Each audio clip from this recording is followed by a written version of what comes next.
But as we get started here, we're jumping back into the our Blessed series. We will start our Christmas series next week. We'll start Christmas music next week. We'll start our Christmas series next week. So pay no attention to the snow outside or out there. This is a normal sermon. Okay, everybody got that? So we're gonna continue to look at what it is to be blessed. We had a situation happen at our house the other day. Friday got through Thanksgiving service, and then Thursday we did turkey and had family over, and then Friday I was like, okay, football all day. Just that's the plan. That there's no other plan. Leftovers and football. That's the plan. Friday. Of course, that didn't work, but that was the hope. That was the plan, because at about 10:30 or 11, the kids were like, hey, it's snowing, let's go outside and play in the snow. And everybody got all ready to go outside and play in the snow. And Peter walks up to Grace and says, Mommy, mess. And we're like, okay, check his diaper, and he led her back to the laundry room, bathroom that we have, and the Costco-size laundry detergent had worked its way off the washer and cracked the cap, and the entire floor of our bathroom / laundry room was green. And so I'm sitting there with cardboard. So you can imagine, like, how else do you clean this up? Like, you have a squeegee or something. You know, so as soon as you put water on it, right? So as you think about that, right, it's one thing to want things clean and right and good, and there's that, right? Where the thing that was intended to make things good and right and how they're supposed to be, is not being used in its intended way. And Caleb came in at one point and said, well, at least the bathroom smells better, Dad. Thanks to the bright side there, buddy. Which is really good for him. He's trying to look on the bright side. So, right? The trouble with laundry detergent all over the floor is that it's not accomplishing its intended purpose. Its intended purpose is to get things clean. But not like that. And we sometimes think of things that way too, don't we? We see it played out that the way things are supposed to go and supposed to be used are not always the way that they are used in that way. And so today we're going to look at this next beatitude. Blessed are those who hunger and thirst for righteousness, for they shall be satisfied. So if you're not there, open to Matthew chapter 5. We're looking at verse 6. Blessed are those who hunger and thirst for righteousness, for they shall be satisfied. The reality of laundry detergent is that it is supposed to go in the washer and make everything clean from the inside out, right? If the cap would have sprung a leak on top of the washing machine and covered the washing machine, great, we would have had a cleaner washing machine on the outside. But until it enters into the inside of the washing machine, it doesn't do any good besides making the bathroom smell better. So as we look at this, we have to understand, what is righteousness? What is the righteousness that it says that we are supposed to hunger and thirst for? What is it? How does true righteousness come? And then what do we do with it? What is righteousness? Well, the word here, the Greek word is dikaiosune. Okay, there won't be a test. You don't need to know that. But now you do. Dikaiosune means justice or the fulfillment of the law, specifically in regards to God and others. The way that Jesus uses it here in this sermon, blessed are those who hunger and thirst for righteousness, he has in mind this fulfillment of the law in regard to God and others. And it's said other places in the scriptures, as we think about what the fulfillment of the law is, what righteousness is, we have to think a little bit, don't we? Galatians 5:13-15. For you are called to freedom, brothers, only do not use your freedom as an opportunity for the flesh, but through love serve one another. For the whole law is fulfilled in one word, you shall love your neighbor as yourself. But if you bite and devour one another, watch out that you not be consumed by one another. The whole law being fulfilled, the fulfillment of the law, the fulfillment of righteousness has so much to do with specifically with our relationship with God and our relationship with others. So that we have to make sure that we're thinking about righteousness not so much as only the fulfilling of a specific code or a statement or a law. It's the fulfillment of a law or a statement that affects other people and affects our relationship with God. We can't see righteousness divorced from how we interact with people. Romans 13:8-10. Owe no one anything except to love each other, for the one who loves another has fulfilled the law. For the commandments, you shall not commit adultery, you shall not murder, you shall not steal, you shall not covet, and any of the other commandments are summed up in one word: you shall love your neighbor as yourself. Love does no wrong to a neighbor, therefore love is the fulfilling of the law. Romans 13:10. Right? Write that one down. Because it says so clearly, the fulfilling of righteousness, the hungering and thirsting for righteousness, is a hungering and thirsting to love one another. Love God and love one another. Matthew 7:12. So whatever you wish that others would do to you, do also to them, for this is the law and the prophets. See how it says it there? This is the law and prophets. This is the law. Do what you wish they would do to you. In fact, when the Pharisees wanted to test Jesus, and they gathered together and they brought in a lawyer, "Teacher, which is the great commandment of the law?" And he said to him, "You shall love the Lord your God with all your heart, soul, mind, and strength. This is the first and great commandment, and the second is like it: you shall love your neighbor as yourself. On these two commandments depend all the law and the prophets." So as we think about what is it that we should be longing for, hungering and thirsting for, I think it becomes clear. We're hungering and thirsting for a righteousness that is clearly about how we relate with God and how we relate with people. Right? I'm not Catholic, I'm just... Right.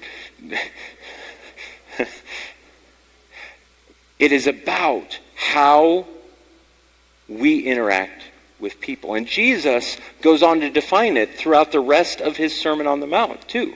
So in the context, when he says, you should hunger and thirst, blessed are those who hunger and thirst for righteousness, he goes on to define it within this Sermon on the Mount. So if you're not there already, Matthew 5,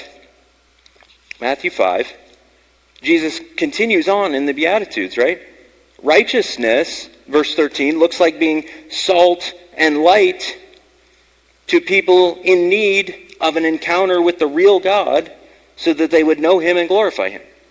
Fulfilling all righteousness means loving them in such a way that I am salt and light to them. Right? And it says in the next passage we'll get to in a second what it is for Christ to come and fulfill the law. Righteousness is realizing that it is our heart posture, not just our actions, that can be right or wrong. Murder and anger come from the same heart. Hungering and thirsting for righteousness starts with me leaving my gift at the altar if I know that someone else has something against me. That's what righteousness played out looks like that. If I know that I've offended someone, I leave my gift at the altar and go be reconciled to them. That's righteousness. Righteousness is realizing that lust and adultery are not really that different, because it has to do with how I relate with other people. Crossing that line and getting to the place of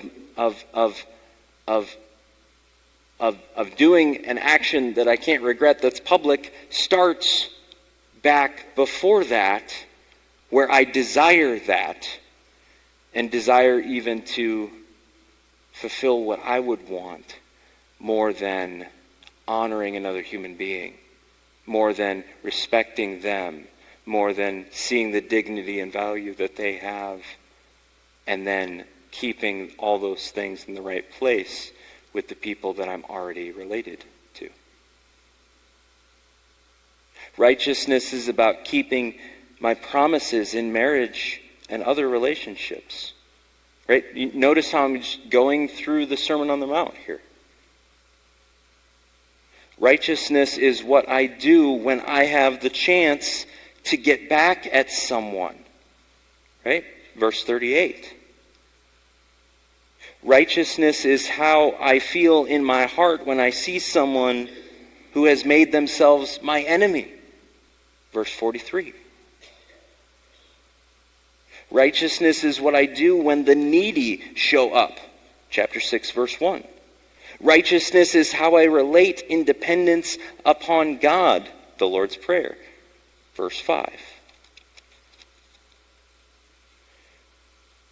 Righteousness reveals itself in my attitude toward fasting and where I invest and have treasure, and what I do with my anxious thoughts, and what to do when I think my brother is wrong, and whether I ask God for things or get them myself, and so on and so on and so on. Righteousness has to do with how I relate with God and how I relate with others in such a way that it should never be seen as just a code that I live up to, but the way that my relationships play themselves out.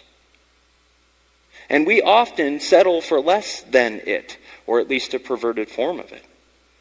We're sometimes wrong in our definitions, and this comes out most clearly, I think, and maybe this is helpful for you. Make sure you use it in a way that's honoring to the person to which you're speaking. But you ever have that conversation with someone who you know doesn't know Jesus, and you ask them the question like, how do you think you're right with God? However you start the conversation, do you think you're right with God? How does that work? And they say, what do they usually say? Well, I'm a good person. I'm a good person. Which means that I have a standard of good and I think I've met it. Right? What if you ask them this question? In love, in care, do you feel like you have fulfilled all righteousness? Because that's a very different question, isn't it? Because there's a standard greater, bigger than me, but it's bigger even than it being a standard. But fulfilling all righteousness, being righteous in all your dealings with all people at all times, including your dealings with God. That kind of changes the conversation, doesn't it? Do you see how we both lower the standard of righteousness and also think that it's different than how we relate with people? We try to put that in the back seat. We try and put that out of our sight.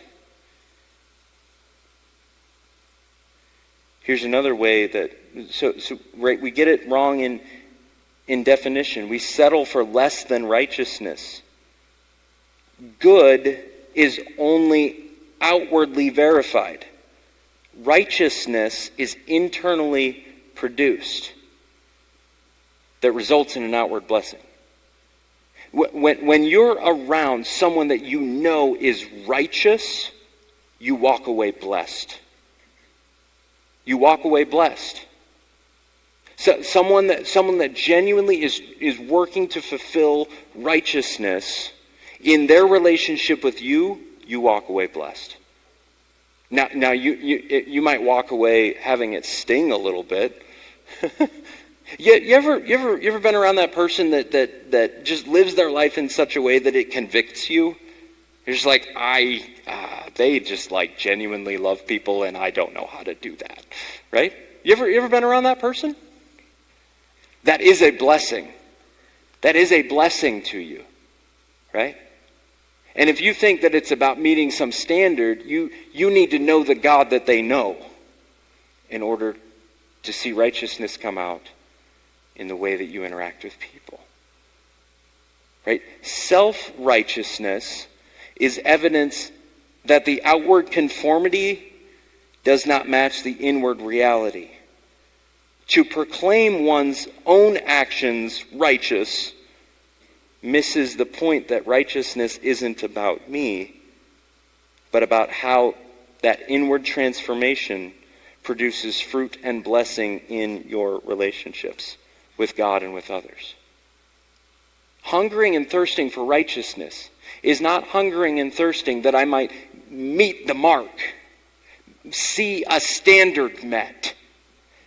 Hungry and thirsting for righteousness is, I want all of my relationships, including my relationship with God, to be such that the two are linked, and that I'm a genuine blessing to those people that I am around. That's what righteousness is. So hungering and thirsting for it is thirsting to be that kind of person by God's strength, that I might accomplish that. We see it in a wrong way too, in that sometimes we mix up hungering and thirsting for righteousness with hungering and thirsting for vengeance. You ever been there? You ever been there? Where you know that the thing that other person has done was less than righteous, less than good, less than a blessing to you. And so you, in thinking, I'm going to hunger and thirst for righteousness, that means justice needs to be done for that person that didn't meet the standard. See, that's not hungering and thirsting for righteousness. That's hungering and thirsting for vengeance. We all know the verse. We just have to apply it more often. Vengeance is mine, says the Lord. I will repay. Fulfilling all righteousness, hungering and thirsting for righteousness is not the desire that they get it. Hungering and thirsting for righteousness is the desire that they see the same God that I'm seeing in the midst of the hurt and the pain and the difficulty, and they hold fast to him, and they're transformed like I hope to be. Hungering and thirsting for righteousness is very different than the hungering and thirsting for vengeance. Our desire to see things made right because of wrong is a good thing, but the place we need to turn with that is not to the other person or to others to talk about the other person. We need to turn directly to God to say, God, you are the one. You are the one that can make this right. And all of my attempting to make this right because of their wrong done to me is just going to cause more hurt and pain. And we know this. We've experienced this. So we need to run directly to God. The way that we first check that righteousness, the righteousness that we hunger and thirst for is right, is that the first place we go is God. Right? If this relationship, if we leave the right things in this relationship, they don't leak out into the relationships with others. If we deal with the things that we need to deal with in this relationship with God first, they don't leak out into relationships with other people. In fact, we deal with him, we are transformed, and then we actually can be righteous outwardly to others. You see how that's very different than sometimes the way we think, than the way that we reason about it, especially when we're hurt? Righteousness righteousness, hungering and thirsting for it, is truly the hungering and thirsting for me to be a blessing to the person out there. We're also, at times, we miss where righteousness is supposed to be fulfilled. Sometimes we think that it depends upon us to fulfill all righteousness. Well, we know from the songs that we just sang, right? And from later in this verse, Matthew 5:17, that that's not the case. Matthew 5:17, do not think that I've come to abolish the law or the prophets. I've not come to abolish them, but to fulfill them. For truly I say to you, until heaven and earth pass away, not an iota, not a dot will pass from the law until it is accomplished. Therefore, whoever relaxes one of the least of these commandments and teaches others to do the same will be called least in the kingdom of heaven, right? Lowering the standard does us no good. Lowering the standard to just being a good person does us no good. You and I all have to fulfill perfect righteousness. How in the world are we going to do that? Our only hope is that Jesus would fulfill that righteousness for us. That's why Jesus says, don't think that I've come, right, to abolish the law. If I abolish the law, y'all have no hope. I'm sure Jesus used the word y'all. Y'all have no hope. Why? If he relaxes the law in any way, if he does not fulfill perfectly the law in every way, you and I are sunk. You and I have no hope whatsoever because we need Jesus to perfectly, completely, fully fulfill the law for us. So don't lower those standards. See that they have to be met by the perfect God-man. And then he says this, which kind of keys us into what we're missing. For I tell you, unless your righteousness exceeds that of the scribes and Pharisees, you will never enter the kingdom of heaven. Pretty strong words. I mean, because you look at the Pharisees and you think, well, they're the righteous people. They're the people that that are so dialed in on making sure that they don't violate the law, to make sure that they fulfill every little jot and tittle, right? I don't even know what a tittle is. I'm sure it's important. Right? Unless your righteousness exceeds that of the scribes and Pharisees, you will not enter the kingdom of heaven. For all the good things, all the things that they thought they were doing to fulfill the law, they did not end up fulfilling righteousness. Why? They lacked heart transformation. And it was evidenced in their lack of love. The Pharisees had done the law but not fulfilled it. They had done the law but not fulfilled it because they still lacked something.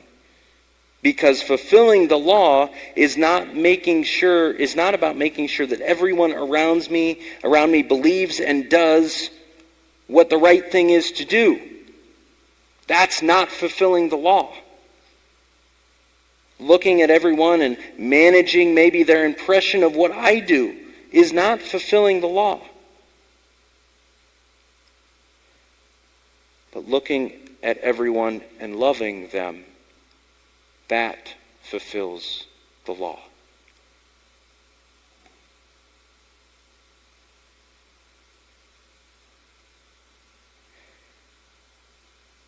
It is often how we work, isn't it? That we think, I've done the thing, I should be good. If I've done the thing and neglected people, I've not done the thing. If I've done the thing and I've hurt people, I've not done the thing. If I see what is right and I do that thing and people get hurt and mowed over in the process, I've not done the thing. And I hope that is as convicting in your heart as it is mine. Because if we think, oh, I need to obey God, and our heart is far from it, we are well on our way to the same mistakes that the Pharisees made. So what is righteousness really, and how do we get it? What does true righteousness look like? Well, I think true righteousness on the other side of the cross looks like heart change that results in genuine love. What is righteousness? It's heart change that results in genuine love. Righteousness that we long for. I love that it says, those who hunger and thirst for righteousness. Because in some ways, it helps key us into the fact that we're hungering and thirsting for it, knowing that we're always going to come up just a little bit short. Not just the standard, but the heart love for people. Right? Raise your hand if you've been married more than 40 years. Okay? Now, would you say that you love your husband or wife perfectly? Those who just raised their hands? I'm seeing a lot of this. Right? And I appreciate the honesty, right?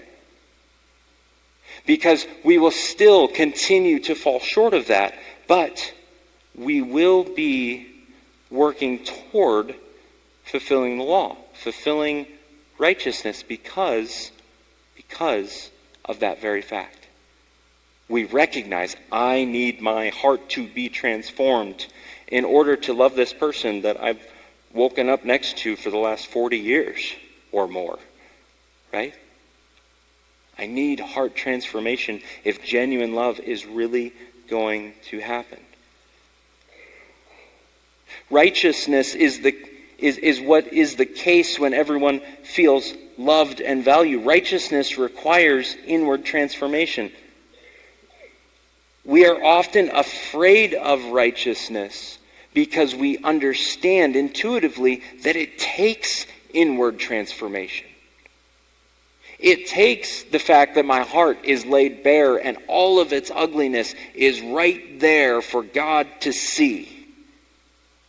But that's the only path, my friends, to actually getting to righteousness. To actually be honest about what is the case.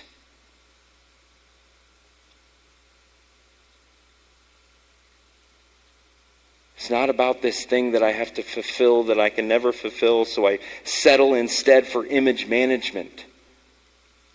You know that that's what we do when we don't come up to the standard. It's instead this thing that I get to fulfill because Jesus already has. So that now I am free to fully love others with no other agenda, no self-protective tendencies, no self-loathing or image management. Hungering and thirsting for righteousness would be done because righteousness is this gift that is given that I embrace rather than putting on an outward act. It comes from an internal transformation rather than an outward image. Notice it says, right? Notice it says, those who hunger and thirst for righteousness will be satisfied.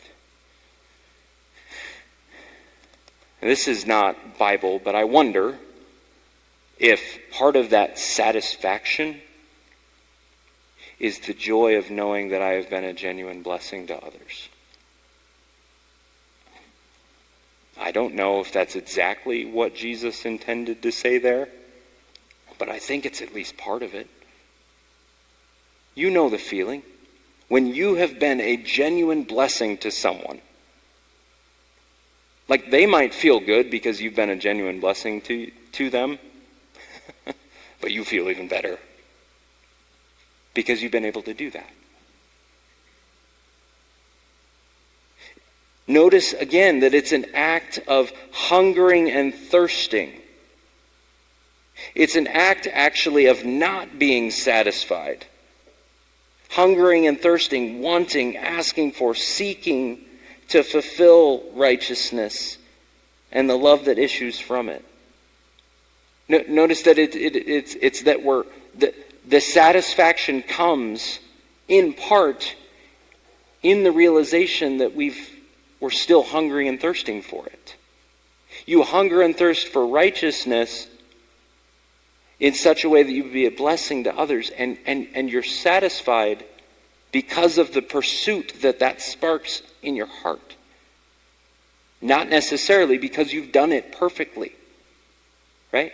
Again, don't see it so much as this standard to be fulfilled. Jesus has accomplished the standard, so that now you and I are free to hunger and thirst for the righteousness that he displayed for us. And we're not going to come perfectly up to the mark. I mean, how many of you can look back at the last 5 months and say, ooh, there was a few things that I did not come up to the mark of loving people well? I take it by the stunned silence that that's how everybody feels. What Jesus has done to fulfill all righteousness allows us to hunger and thirst for it, and to pursue it, and to become an actual blessing to others. Jesus says it in John 7:37. They're celebrating a feast that's supposed to kind of point to him, and they're doing it in okay ways, I guess. And he stands up at the last and greatest day of the feast, and what does he say? Come to me if you're thirsty.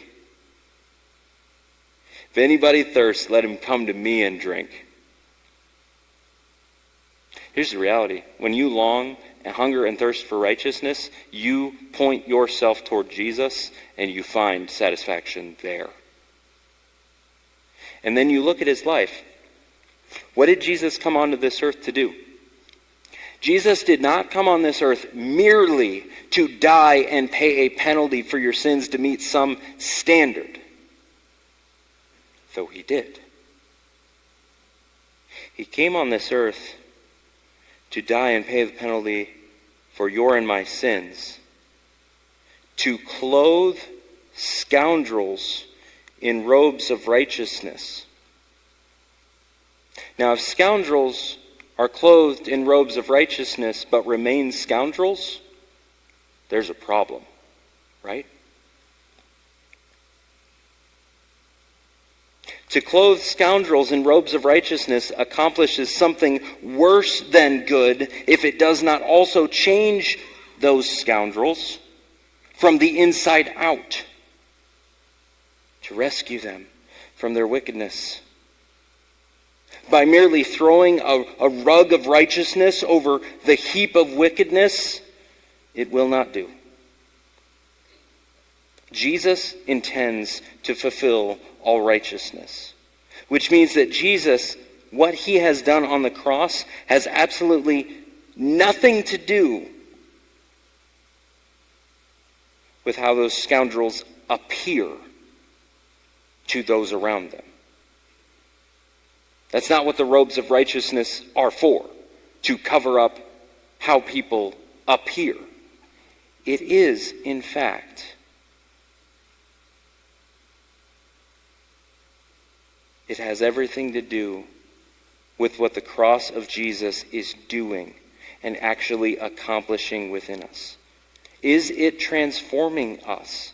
Is it causing us to be more fed up with outward conformity and playing a role and acting like everything is okay, instead of hungering and thirsting for what is real and righteous and down to our toes pleasing to God? I hope that in those moments, God, I want that, springs up to your soul. I want that. Is seeing the way that Jesus found a way to fulfill the law, to fulfill righteousness, right? Read correctly, to perfectly sacrifice for others, perfectly seek their ultimate and perfect good at all moments, perfectly be merciful and show them that they are valuable not because they agree or measure up or do all the things, but because they are created by God and their performance or lack of performance does not change their value or how he treated them. As seeing the way that Jesus has fulfilled the law and loved people transformed you and me? Has it shifted around this weird feeling of can I meddle just a second? Has it shifted around this weird feeling of who we're loyal to?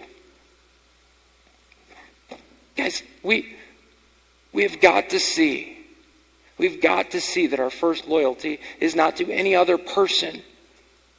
It is to the Lord who sacrificed himself for us.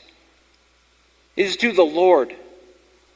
But that comes with it all sorts of realities of how we interact with people around us.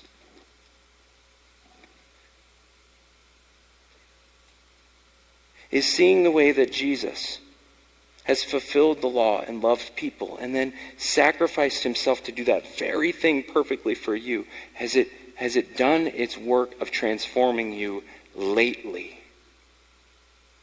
Have you stared at it for long enough, beheld it for long enough, that it begins to melt away this veneer of putting on an appearance so that you might actually have your heart changed, so that the love that you have for people might be genuine? Has that happened lately for you?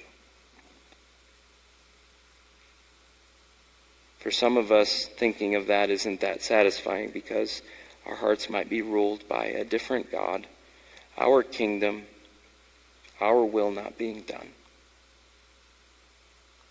Some of us have worked so hard at trying to measure up and look righteous that we've given up on it ever being satisfying. It's just drudgery. Can I submit to you, that's not Christianity. And then we start to resent God that he would make us love these annoying people.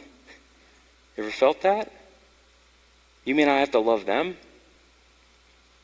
Well, what's happening in our heart at that moment is that we are realizing that us putting up an appearance isn't going to handle the scrutiny of that. So instead, we try and hide, or we try and act like everything is okay when it's not.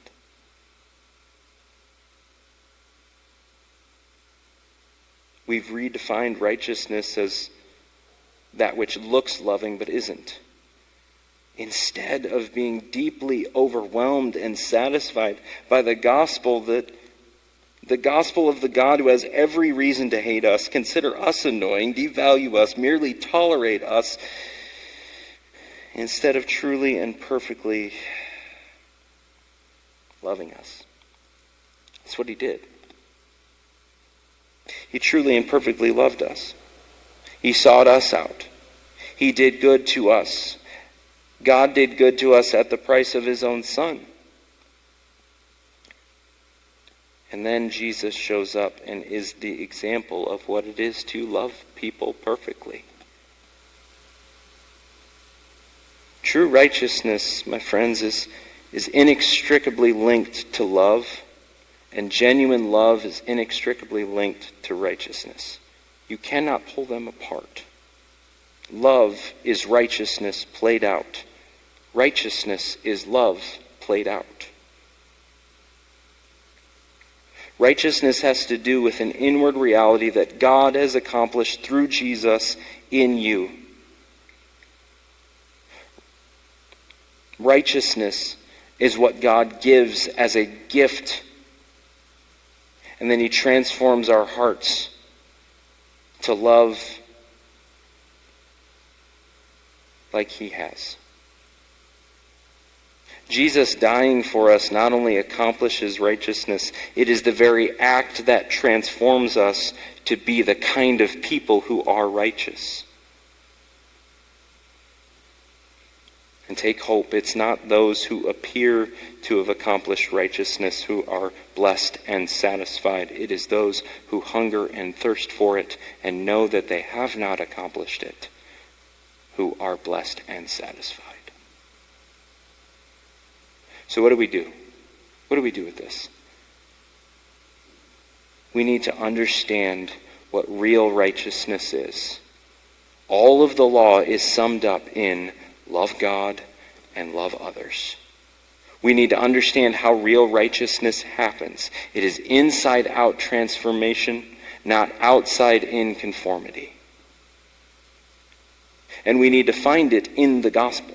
Jesus fulfills righteousness on your behalf. Jesus gives it to you as a gift. And then Jesus models how you need to love others in the way that he has loved you. So hunger and thirst for real love and real transformation. Can we commit to that, church? Can we see that that's our need, our desperate need right now? To hunger and thirst for righteousness and realize that that means to hunger and thirst for how we love one another in every step of the way from here on out. Right? We want to look for a vision right now. That's it. We see God loving us, fulfilling all righteousness, and then we gladly want to give that back to the others around us. Let's pray together. God, we thank you for your love and your mercy and your kindness, for the ways that you would show us that love, for the ways that you would care for us.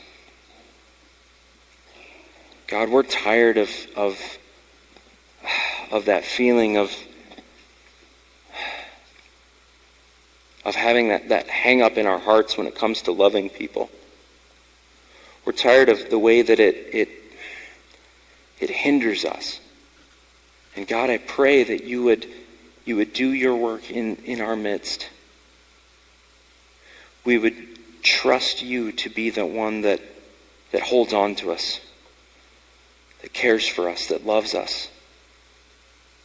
And then through that very thing, that we are satisfied in you, that we find ourselves amazed and transformed by that same love, that we might give it out to others. Help us to stop seeing righteousness as this out there ethereal thing that I just never ever meet.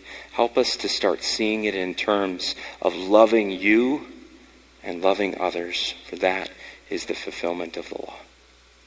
Do that work, Father, in our hearts, that you might be glorified in all that we are and all that we do. Bless your church for your glory. In Jesus' name.